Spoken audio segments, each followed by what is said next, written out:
السلام عليكم ورحمة الله وبركاته.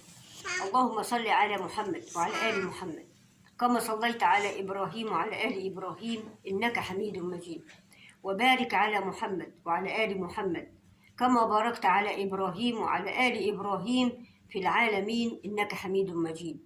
اللهم أنت ربي لا إله إلا أنت، خلقتني وأنا أمتك، وأنا على عهدك ووعدك ما استطعت. أعوذ بك من شر ما صنعت، أبوء لك بنعمتك علي وأبوء بذنبي فاغفر لي، فإنه لا يغفر الذنوب إلا أنت.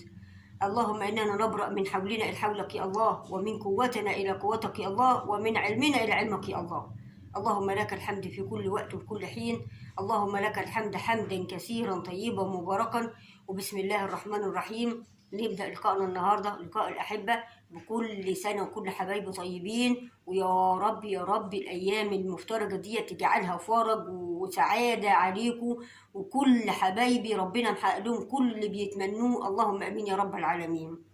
طبعا الا بذكر الله تطمئن القلوب، وطول ما احنا بنسير على كتاب الله وسنة رسول الله صلى الله عليه وسلم هنبقى في أمان، وهنبقى في حصانة من ربنا سبحانه وتعالى، وهنبقى في معية من ربنا سبحانه وتعالى. دلوقتي يا جماعة أنا جايلكم بفيديو جديد ومن نوع جديد، يمكن مش جديد على اليوتيوب لأنه مال اليوتيوب وبقيت يعني ما شاء الله عندنا ناس كتيرة جدا بقوا عباقرة، وعندنا ناس كتيرة جدا بقوا يبتكروا، وعندنا ناس كتيرة جدا ما شاء الله ما شاء الله. مش عارفة بصراحة يعني هم بيجيبوا الحاجات دي منين. مفيش أصل يعني إن الرسول قال أو حتى ذكر في كتاب ربنا سبحانه وتعالى. زي ما انتوا شايفين كده إبداعات دوت شوية ملح، دوت شوية ملح. يعني بقيت أشوف ناس شوية ملح يقولوا لك إيه، شوية الملح دول تحطوهم في الحمام، أو شوية الملح دول تحطوهم في حوض المطبخ، وما شاء الله ما شاء الله ما شاء الله هيجلب لك الرزق، هيجيب لك العريس لحد عندك، وهيقول لك شبيك ربيكي أنا خدامك وبين إيديكي. تمام على كده. وغير كده ما شاء الله ما شاء الله، يعني ده شوية ملح اهوت. مش عارفة يعني إيه السر في الملح، يعني إيه السر في الملح. على فكرة دوت ممكن يجلب لك الشياطين تبقى مليانة في البيت. يعني الملح لو انت جبتيه في البيت وناس يقولوا لك امسحي البيت بالملح وحطي الملح على شويه على عتبات البيت وكده، ده يا حبيبي يا اللي ما تعرفش ان الملح دوت بيبقى غذاء للجان. عمركم شفتوا الرسول صلى الله عليه وسلم قال لكم بخروا بالملح او اعملوا الحاجات دي؟ او واحده تقول لك الملح حطيه على بخور وطقطقي، ولازم تسمعي الطقطقه. خلي بالك لازم تسمعي الطقطقه، لو ما سمعتيش الطقطقه يبقى انت كده مش ماشيه صح، يبقى انت كده حرام عليكي.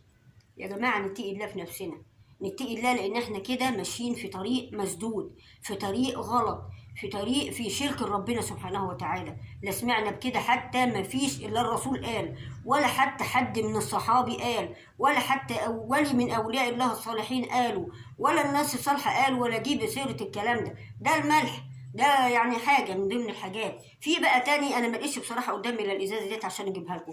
يعني لقيت برضو ازازه وفيها ميه، الله اعلم ميه الله اعلم زيت، الله اعلم بقى هي مليها منين، من الرشاح او من اي حته سوري يعني من اللوز. ودي تدلقيها ان شاء الله على عتبه بيتك، ياه هتلاقي الرزق يملى بيتك وما شاء الله. والمشكله في كده ايه؟ المشكله الادهى انها اقسم بالله، اقسم بالله، يعني انت بتقسمي بالله بايه؟ بتقسمي بالله بحاجه ربنا سبحانه وتعالى ما قالش عليها. اولا حرام، ودي بدع، ودي شرك بالله سبحانه وتعالى. احنا زي ما احنا قلنا وزي ما احنا اتفقنا، وحبايبي اللي هم متابعيني في القناه بتاعتي، يا جماعه يا جماعه يا جماعه، كل الكلام ده مفيش اصل له، وكل الكلام ده فيه شرك ربنا سبحانه وتعالى. احنا عايزين ربنا سبحانه وتعالى يفك اللي عندنا، هو الضر وهو النافع، وهو الرزاق وهو الشافي وهو المعافي وهو الكافي. ازاي نلجأ للكلام الفاضي ده كله واحنا عارفين ان ده كله دجل؟ والمصيبة الأدهى إن أنا لقيت ملايين متابعين، يعني سواء قناة واثنين وثلاثة وعشرة وبيعملوا الكلام ده، والناس يقولوا لك إيه ده مجربات الناس القديمة. مفيش يا حبيبة الناس القديمة، عمري ما شفت حد عمل الوصفات دي. وعلى فكرة على فكرة أيام الجهل، أيام ما أنا كنت زمان من كام سنة زمان قالوا لي اعملي الوصفة ديت إيه، امسحي البيت بالملح، والله العظيم زاد البيت، زاد الوش اللي موجود عندي في بيتي، وزاد المواضيع كلها، وزقت حالتي زادت سوء.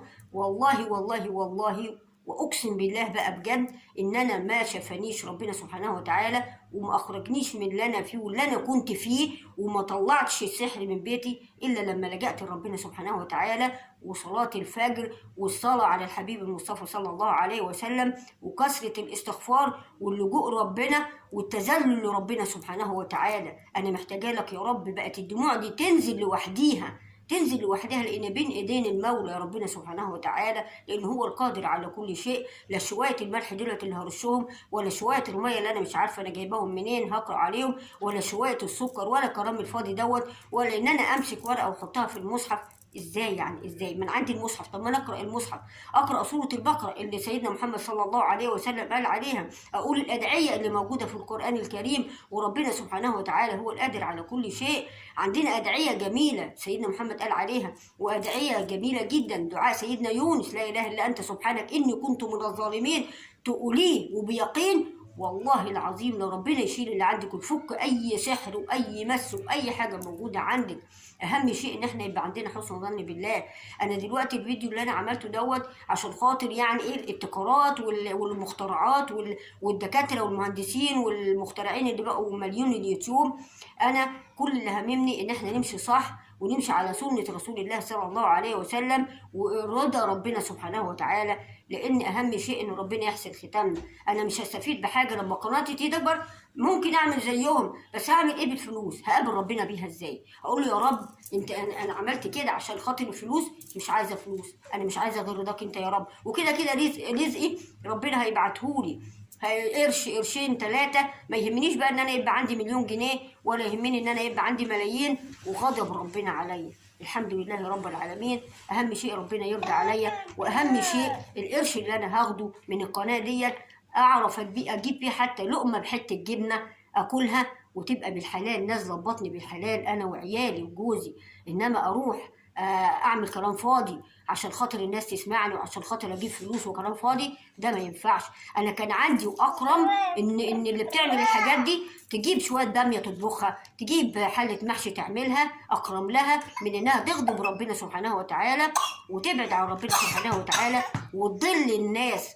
ان اللي بيضل الناس طبعا انا مش عايزه اقول ولا اتكلم، انا قلت الكفايه. ويا ريت يا ريت يا ريت الفيديو دوت حبايبي ينشروه عشان خاطر نوعي الناس ونقول لهم ان اللي بيحصل ده كله حرام وده شرك، لان في ناس كتيره جدا جدا بيبقوا يا عيني عايزين اي اشياء يتلهفوا بيها.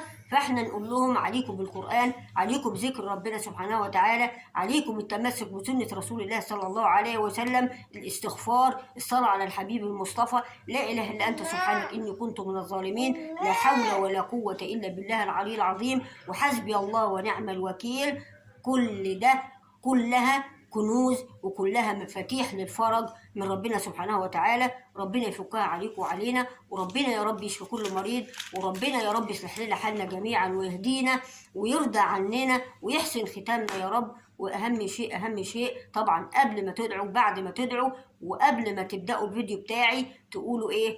تدعوا لي، تدعوا لخالتكم ام مروه ربنا يصلح لي الحال يا رب، وربنا يقوينا وينجينا من فتن الدنيا، اللهم امين يا رب، وفتن الاخره. وهقول لكم دلوقتي اللهم صل وسلم وبارك على سيدنا محمد وعلى ال بيته واصحابه وسلم اجمعين، والسلام عليكم ورحمه الله وبركاته.